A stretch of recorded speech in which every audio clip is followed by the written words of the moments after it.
Long before the United States existed, the map of North America was ruled by warrior nations.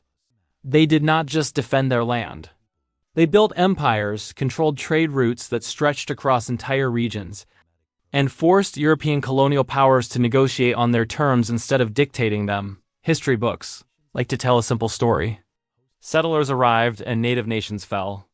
But that story leaves out something the record makes very clear. For more than 2 centuries, some of these nations were not victims of expansion. They were the single greatest obstacle to it. Spanish generals wrote home begging for reinforcements. French traders paid tribute just to move goods through certain territories.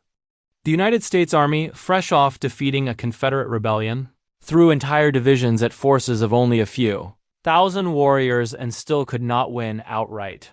This is not a story about savagery. It is a story about power, strategy, and reputation so fierce that entire empires reshaped their policy around a single people. 9 nations. 2 centuries of dominance. And warfare so advanced it is still studied by military historians today. We start on the southern plains, with the nation that colonial Spain feared more than any army in the New World. 2. The Comanche. Lords of the southern plains in the early 1700s. The Comanche were a small mountain people with no horses and no empire. Within a single generation, everything changed. They mastered mounted warfare faster and more completely than any other nation on the continent. And they turned that skill into control of a territory, covering parts of 5 modern states. Historians now call this territory Karankawa. And inside its borders, Comanche law was the only law that mattered. Spanish Texas paid tribute. Mexican settlements were built and abandoned based on Comanche permission. Colonel Richard Irving Dodge, a United States Army veteran who fought against them, called Comanche horsemen the finest light cavalry the world had ever seen. Their power was not built on raiding alone. The Comanche ran a trade empire that moved horses, captives, and goods across the entire Southwest. And their language became the common tongue of the plains, spoken by thousands who were not even Comanche. Diplomacy held their empire together as much as the bow and the lance. But when Comanche warriors did ride to war, they were devastating. Small, fast raiding parties struck at dawn, moved 30 miles before the sun was fully up, and vanished before soldiers could organize a response. It took the combined weight of disease, the destruction of the buffalo herds, and decades of relentless military pressure to finally break Karankawa apart. Even in defeat, the Comanche left behind a reputation that still shapes how historians think about power on the plains. But 500 miles to the west, another nation was building a very different kind of fear. One built not on open cavalry charges, but on becoming nearly impossible to find. The Apache, ghosts of the desert. The Apache were never one single nation. They were a collection of closely related peoples. The Chiricahua, the Mescalero, the Jicarilla, and others spread across the deserts and mountains of what is now Arizona, New Mexico, and northern Mexico. What united them was a style of warfare that turned the harshest landscape in North America into their greatest weapon: Apache raiding bands. Rarely numbered more than a few dozen warriors, but they used the desert the way a submarine uses the ocean. They knew every water source, every mountain pass, every place a larger force would be forced to slow down. Spanish, Mexican, and later American forces spent decades trying to catch bands that simply refused to be caught. The most famous resistance came under leaders like Cochise and Geronimo. Geronimo in particular became a symbol of Apache defiance, evading capture for years with a band that, at its smallest, numbered under 40 people, including women and children, against thousands of American and Mexican soldiers. What made the Apache especially feared was not just their tactics, but their endurance. Warriors were trained from childhood to run for miles across open desert without water, to survive on almost nothing, and to disappear into terrain that killed unprepared soldiers within days. Entire military campaigns were designed around a single goal: simply forcing an Apache band to stand still long enough to fight. It took until 1886, decades after most plains resistance had ended, for the last major Apache holdouts to surrender. Far to the north, a very different kind of war was being fought, one rooted not in territory but in grief. The Iroquois Confederacy and the Mourning Wars, the Haudenosaunee, known to Europeans as the Iroquois Confederacy. united 5 and later 6 nations across what is now upstate New York into one of the most sophisticated political systems in North America. Their council structure was so effective that it later influenced discussions among the framers of the United States Constitution, but the Confederacy's reputation for fear came from something historians call the Mourning War. When a warrior died, Iroquois tradition held that his family's grief created a spiritual debt that could only be repaid by a raid on an enemy nation. Warriors were expected to answer this call, and refusing was treated as an act of cowardice. These raids were not about territory. They were about capturing enemies who would either be ritually adopted to replace the dead, or in some cases ritually executed to satisfy the spirits of the fallen. Historian Daniel Richter has described how waves of European disease made these wars even deadlier, as growing losses demanded ever larger raids to replace them. During the 1600s, this cycle fed what became known as the Beaver Wars, a series of conflicts that saw Iroquois war parties strike as far as the Great Lakes and the Ohio Valley, scattering rival nations like the Huron and reshaping the balance of power across the entire northeastern half of the continent. The Iroquois Confederacy would go on to survive colonization longer, and with more political influence than almost any other native nation east of the Mississippi. But along the Gulf Coast of Texas, a much smaller nation was building a reputation so dark that Spanish colonists refused to set foot on certain beaches at all. The Karankawa, terror of the Gulf Coast.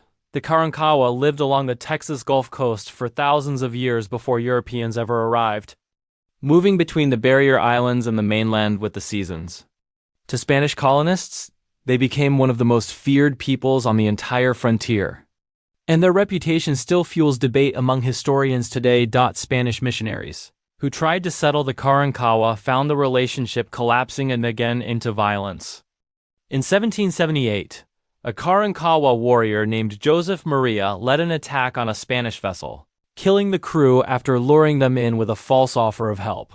Later that year, his band struck Mission Rosario directly, freeing dozens held there. Spanish Governor Domingo Cabello, a man already known for brutality during his time in Nicaragua, developed such deep distrust of the Karankawa that he wrote it was impossible for any of them to do a good thing, and reportedly sought to have Maria assassinated. Stories spread among settlers that the Karankawa practiced ritual cannibalism against enemies, a claim that later Texan folklore exaggerated into legend.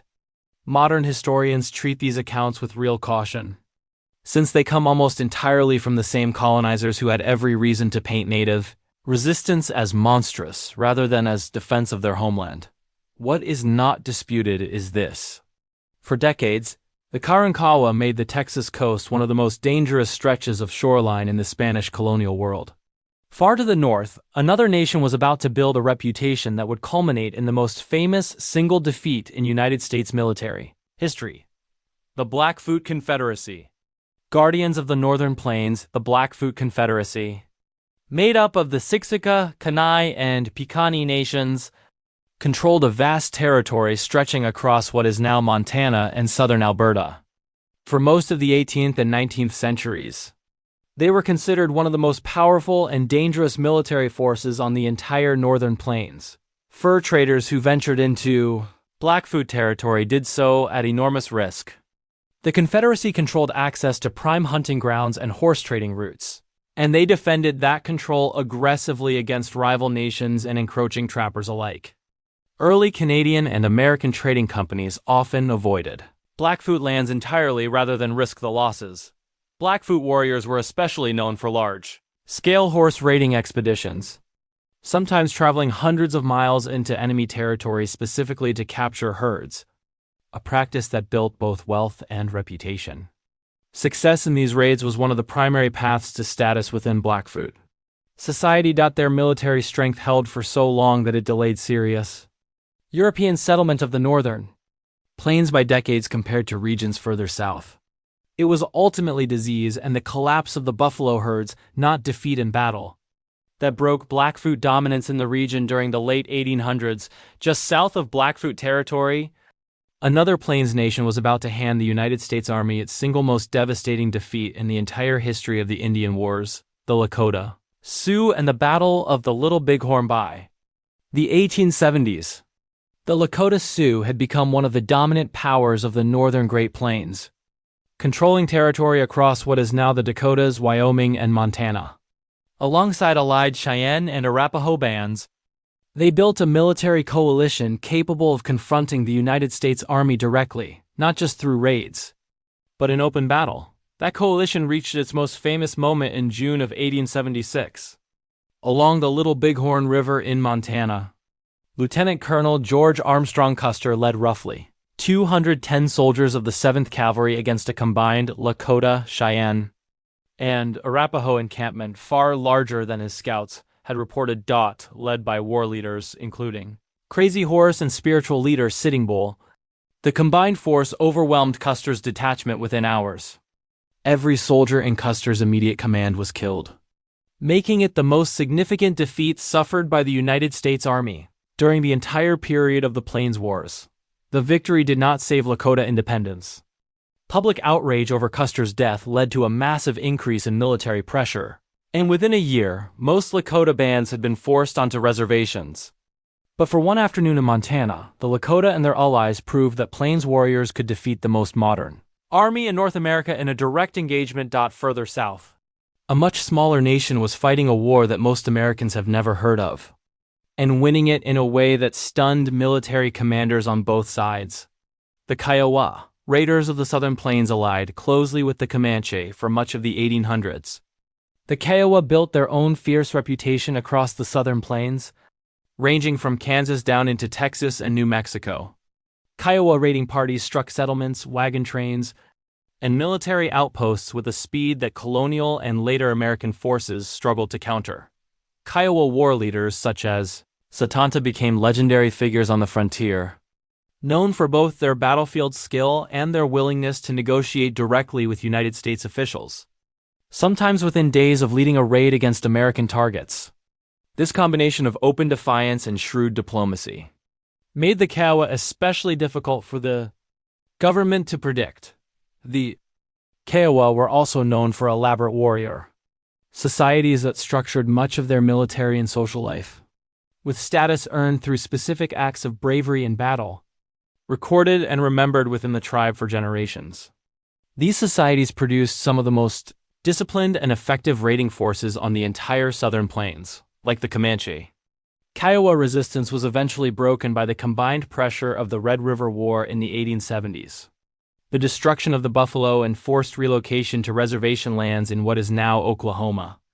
But their reputation as fearless negotiators and relentless raiders remained a defining feature of Southern Plains history. Our final nation fought a war so lopsided in the numbers that when it ended, military strategists across the country could hardly believe what they were reading. 9. The Modoc, the smallest army to humiliate the United States in the winter of 1872. A Modoc leader named Kimpuash, known to settlers as Captain Jack, led a band of fewer than 60 warriors into the lava beds of Northern California, a jagged volcanic landscape of caves, trenches, and razor-sharp rock formations nearly impossible for outsiders to navigate. The United States Army, expecting a quick surrender, sent in a force many times larger. Instead, they walked into a natural fortress.